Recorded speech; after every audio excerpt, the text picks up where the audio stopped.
nomine Patris et Filii et Spiritus Sancti. Amen. Dominus vobiscum.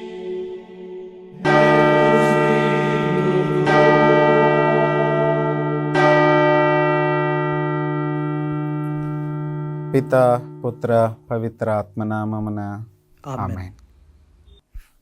ప్రభువు మీతో ఉండునుగాక, మీ ఆత్మతో ఉండునుగాక. పునీత మత్తయ్య గారు రాసిన పవిత్ర సువిశేషములోని భాగము. ప్రభువా మీకు మహిమ కలుగునుగాక. మత్తయి శుభవార్త 12వ అధ్యాయము 14వ వచనము నుండి 21వ వచనము వరకు. పరిసయ్యులు అంతట వెలుపలకు వెళ్ళి ఆయనను ఎట్లు అంతమొందింతుమా అని కుట్ర చేయసాగిరి. యేసు అది గ్రహించి అట నుండి వెడలిపోయెను. అనేకులు ఆయనను వెంబడించిరి. రోగులనెల్లా ఆయన స్వస్థపరిచి తనను గూర్చి తెలుపవలదని వారిని ఆజ్ఞాపించెను. యెషయా ప్రవచనము ఇట్లు నెరవేరెను. అది ఏమనా? ఇదిగో ఇతడు నా సేవకుడు, నేను ఎన్నుకొన్నవాడు, నాకు ప్రియమైనవాడు. ఇతనిని గూర్చి నేను ఆనందించుచున్నాను. ఇతనిపై నా ఆత్మను నిలిపెదను. ఇతడు అన్యులకు నా న్యాయమును ప్రకటించును. వివాదములాడడు, కేకలు వేయడు. వీధులలో ఎవరునూ అతని స్వరమును వినరు. నలిగిన రెల్లునైన విరువడు. రెపరెపలాడు దీపమును ఆర్పడు. న్యాయమునకు విజయము చేకూర్చునంత వరకు పట్టు విడవడు. జాతులు అతని నామమందు విశ్వసించెదరు. ఇది క్రీస్తు ప్రభుని సువిశేషము. క్రీస్తువా మీకు స్తుతి కలుగునుగాక. ప్రియ సహోదరులారా, దేవుని బిడ్డలారా, యేసు ప్రభువు మీద పరిసయ్యులు ఎందుకు కుట్ర పన్నారు అనే విషయం అర్థం కావాలి అంటే జరిగిన సంఘటన మనకు ఒకసారి నెమరు వేసుకోవాలి. యేసు ప్రభు ఒక రోజున ప్రార్థనా మందిరంలో ప్రవేశిస్తారు. ప్రవేశించినప్పుడు ఆయన ఓచ చెయ్యగలవాని ఒకనిని చూడటం, ఆ ఓచ చెయ్యగలిగిన వానికి స్వస్థతని చేకూర్చటం జరిగింది. ఆ ఓచ చెయ్యగలవానికి స్వస్థత జరిగినప్పుడు అక్కడ ఉన్న వాళ్ళందరూ ఈయన విశ్రాంతి దిన నియమమును పాటించటం లేదు, విశ్రాంతి దినానికి వ్యతిరేకంగా పనిచేస్తున్నాడు, ఈయన దైవ నియమాలకు వ్యతిరేకంగా ఉన్నాడు కాబట్టి దేవుని యొక్క కుమారుడు కాదు, దైవ బిడ్డ కాదు అని యేసు ప్రభువుకి వ్యతిరేకంగా మాట్లాడటం ప్రారంభించారు. ఈ క్రమములో యేసు ప్రభువుని ఎలాగైనా సరే అంతమొందిద్దాం అనుకున్నారు. ప్రియ సహోదరులారా, జాగ్రత్తగా ఆలోచన చేసినట్లయితే యేసు ప్రభువుని అంతమొందించాలనుకున్నది ఆయన అన్యాయం చేశాడనా లేదా న్యాయం చేశాడనా, మేలు చేశాడనా లేక కీడు చేశాడనా? వాస్తవానికి యేసు ప్రభు ఓచ చెయ్యగలవానికి ఆరోగ్యాన్ని ఇవ్వటం మేలా కీడా అంటే మేలే. ఈ రోజుకి కూడా అందరం దేవాలయానికి వెళతాం. దేనికోసం అంటే మనకున్నటువంటి సమస్యల నుంచి విముక్తి కోసం మనం దేవాలయానికి వెళ్ళటం, ఇది కూడా ఒక కారణమే. మనం దేవాలయానికి వెళ్ళటంలో ప్రార్థన చేయటం ఒక కారణం, చేసిన మేలులకి కృతజ్ఞత తెలపటం ఒక కారణం, అలాగే ఉన్న సమస్యలను దేవునికి తెలియచేసి వాటి నుంచి విముక్తిని కోరుకోవటం కూడా ఒక కారణంగానే మనం దేవాలయానికి వెళుతూ ఉంటాం.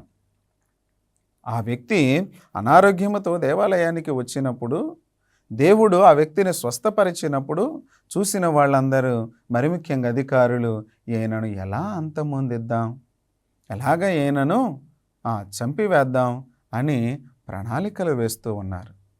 ఈ విషయాన్ని యేసు ప్రభు గ్రహించారు. ఆయన పట్ల కుట్రభావంతో ఉన్నారు అనే విషయాన్ని యేసు ప్రభు గ్రహించారు. ప్రియ సహోదరులారా, ఇక్కడే మనలను ఆశ్చర్యపరిచేటటువంటి గొప్ప విషయం ఉంది. ఏంటి మనలను ఆశ్చర్యపరిచే గొప్ప విషయం అంటే, యేసు ప్రభువు భయపడి చేస్తున్న మంచిని మానుకున్నారా?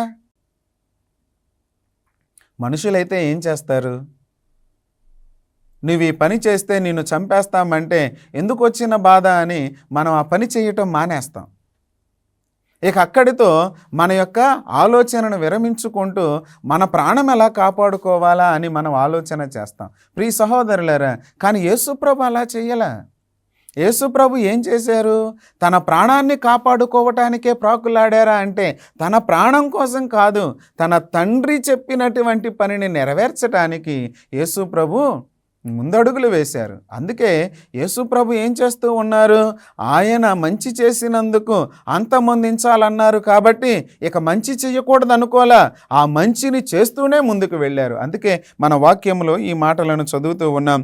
ప్రియ దేవుని బిడ్డలారా, ఏం జరుగుతూ ఉంది? 15వ వచనంలో మనం చదువుతూ ఉన్నాం. యేసు అది గ్రహించి అట నుండి వెడలిపోయెను. అనేకులు ఆయనను వెంబడించిరి. రోగులనెల్లా ఆయన స్వస్థపరుస్తూ ఉన్నాడు.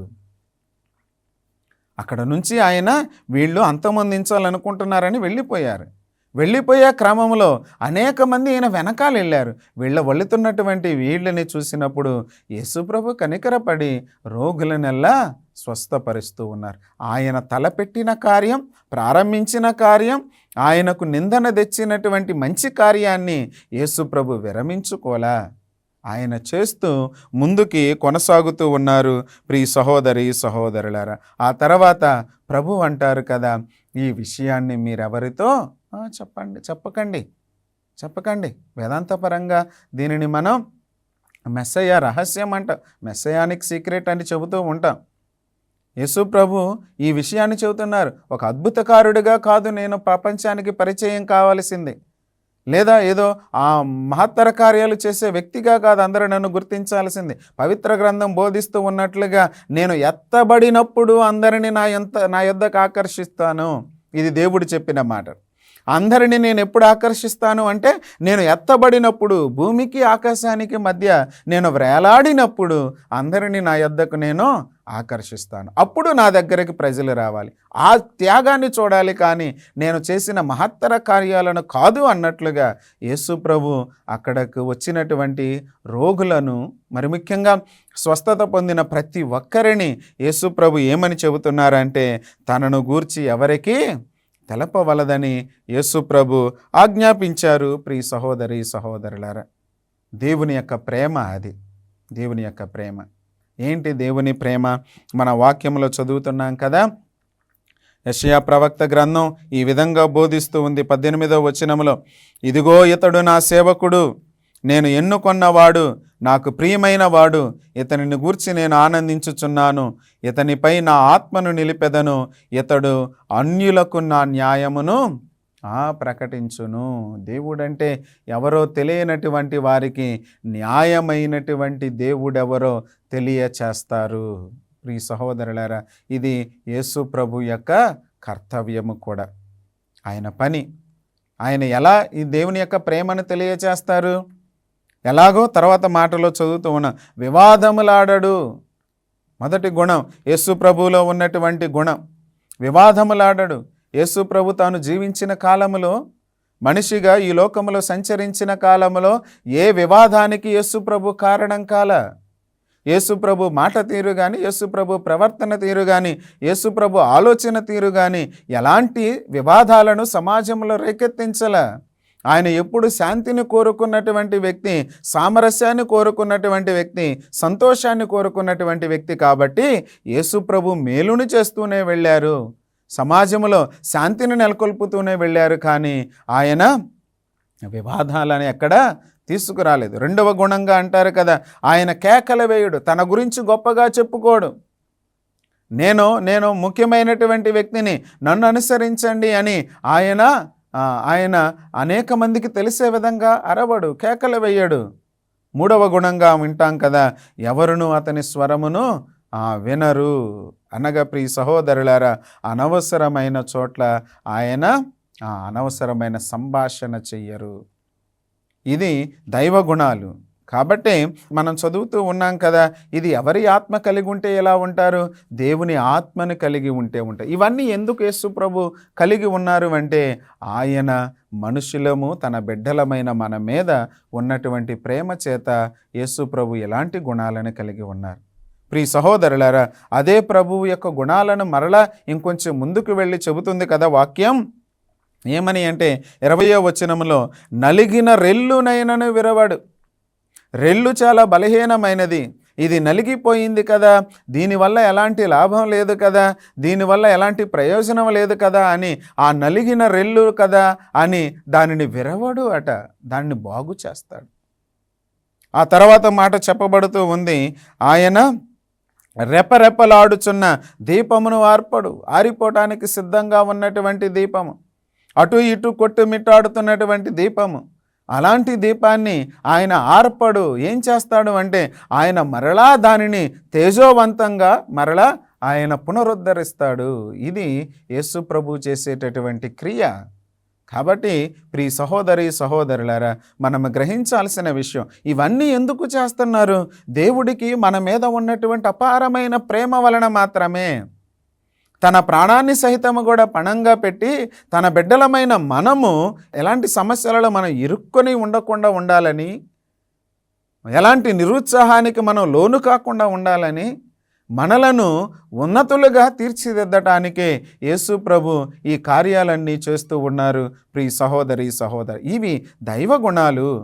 ఆయన తనను తాను బయలుపరుచుకోకుండా, తనను తాను బహిరంగం చేసుకోకుండా, తన గురించి తాను గొప్పలు చెప్పుకోకుండా, అలాగే బలహీనుల మీద ఉక్కుపాదం పెట్టకుండా, బలహీనులను ఇంకా అణగద్రొక్కకుండా దేవుడు కాపాడుతూ ఉన్నారు. ప్రియ సహోదరి సహోదరులారు, ఇది దైవ ప్రేమ. యెషయా ప్రవక్త ప్రవచనం ఇది. ఈ ప్రవచనం మేరకి యేసు ప్రభు ఈ లోకానికి వచ్చిన తర్వాత ఎన్ని అద్భుతాలు చేసినా, ఆ అద్భుతాలకు ప్రతిఫలంగా ఎంత వ్యతిరేకత వచ్చినా, తాను చేసేటటువంటి కార్యాలను మాత్రం ఆయన ఏనాడు కూడా విరమించుకోలేదు. వాటిని కొనసాగించుకుంటూనే వెళ్ళారు. వాటిని కొనసాగించుకుంటూ వెళుతూ సర్వమానవాళికి మేలును చేస్తూ ఉన్నారు. ప్రియ సహోదరి సహోదరులారు, మనం కూడా ఆ ప్రభుని అనుచరులుగా ఉంటా ఉన్నాం. ఆ ప్రభుని అనుసరిస్తూ ఉన్నాం. ప్రభు యొక్క అడుగు జాడలలో నడుస్తూ ఉన్నాం. మనం చేసేటటువంటి మంచికి ఏదైనా సరే ఒక కీడు ఎదురొచ్చినప్పుడు మనం విరమించుకుంటున్నామా? మన గురువు, బోధకుడు, రాజు అయినటువంటి క్రీస్తు నేర్పిన మార్గములో ఆ మంచినే మనం చేసుకుంటూ ముందుకు వెళుతున్నామా? ఆలోచన చేసుకోవలసినటువంటి విషయం. ప్రియ సహోదరులారా, అలాగా మనం ముందుకు వెళ్ళగలిగినట్లయితే గురువును పోలిన శిష్యులలాగా మనం ఉంటూ ఉంటాం. బలహీనులను లేవనెత్తటం, అణగారిపోయిన వారికి ఒక ఆసరాగా ఉండటం, ఇది దైవ గుణం. కాబట్టి ప్రభు శిష్యులుగా మనం ఎలా ఉంటూ ఉన్నాం అనేది ఒకసారి ఆత్మ పరిశీలన చేసుకొని, అయ్యా ఏ విధంగా అయితే నీవు నీ యొక్క మంచిని, ప్రజలకు మంచిని చేయటంలో నీవు ముందుకు కొనసాగావో మేము కూడా అలా ఉండేలా మమ్మలను దీవించమని దేవుణ్ణి ఈ ప్రార్థనలో వేడుకుందాం. దేవుని యొక్క వాక్కు ప్రకారం నడుచుకుందాం. ప్రార్థించుదాము.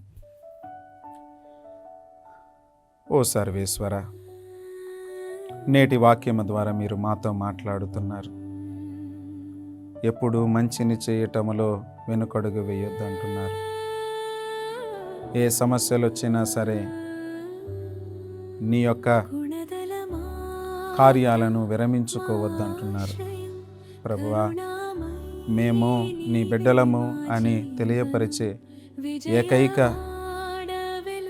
గుర్తు ఏదైనా ఉంది అంటే మేము క్షేమంగా ఉంటూ ఎదుటి వారి క్షేమాన్ని కోరుకోవటం. ప్రభువా, ఈ సందర్భంలో మాకు ఆ శక్తిని దయచేయమని ప్రార్థన చేస్తూ ఉన్నాను. ఎదుటి వారి యొక్క క్షేమాన్ని కోరేటటువంటి మంచి మనసును దయచేయండి. ఎదుటి వారితో కలిసి నడిచేటటువంటి మంచి గుణాన్ని మాకు దయచేయండి. ప్రభువా, మంచిని చేయుటలో మేము శక్తి వంచన లేకుండా ఎల్లప్పుడూ ముందుకు సాగటానికి నీ తోడ్పాటును మాకు అనుగ్రహించండి. అలాగే జీవితంలో ఎన్ని సమస్యలు ఎదురైనా నిరుత్సాహము చెందకుండా మా దేవుడవైన నీవే మాకు మార్గచూపరివి అని మేము దృఢంగా విశ్వసిస్తూ ఉన్నాం కనుక నీవిచ్చేటటువంటి ఆత్మశక్తితో మేము జీవితంలో ఆధ్యాత్మికంగా అభివృద్ధి చెందేలా చేయమని మన ఆదుడైన క్రీస్తు ద్వారా వేడుకొనుచున్నాము తండ్రి. ఆమేన్. ప్రభువు మీతో ఉండునుగాక. మీ ఆత్మతో ఉండునుగాక. సర్వశక్తి గల సర్వేశ్వరుడు పిత పుత్ర పవిత్ర ఆత్మ మనందరినీ ఆశీర్వదించి సర్వదా కాపాడునుగాక. ఆమేన్. ఆమేన్.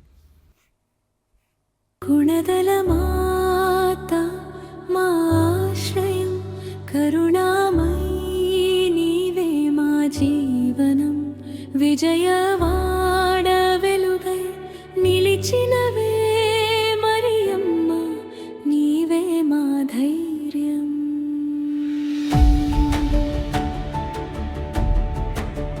కొండపై వెలసిన పవిత్ర రూపం,